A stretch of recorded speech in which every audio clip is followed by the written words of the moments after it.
بەسپاسکردنی خوای گەورە بەسپاسکردنی خوای گەورە نیعمەتەکان زیاد دەکا، بە ناشکریکردنیش نیعمەتەکان کەم دەکا. ئەگەر هەش بێ بەرەکەتی تێدا نییە.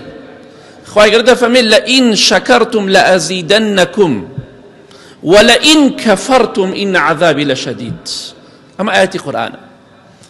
ئەگەر ئێوە سپاسی خوا بکەن، خوای گەورە بە تەئکید نیعمەتەکانتان بۆ زیاد دەکا. ئەگەر ناشکوری بکەن، خوای گەورە دەفەرمێت ئەوە عەذابی من زۆر بە قووەت و بەهێزە.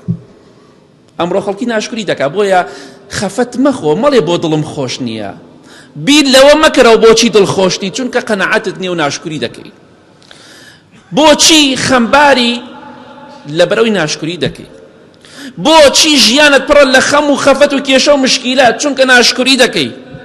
چونکە ئەوەی خوا پێتی داوە پێی رازی نیت.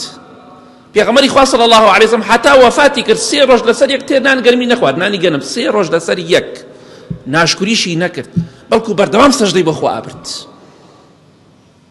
ئەگە پێتان خۆشە نیعمەتەکانی خوا لە پارە و پول، لە خۆشی و دڵخۆشی و لە ساغی و هەموو نیعمەتەکانی خوا بەسەرتانەوە زیاد بکە، سپاسی خوا بکەن.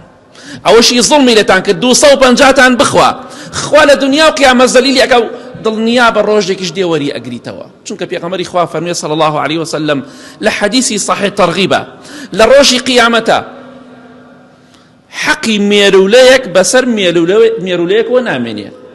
مێرولە زوڵمێکی لێ مێرولەیە کردی بێ خوا تۆڵەی لێکاتەوە.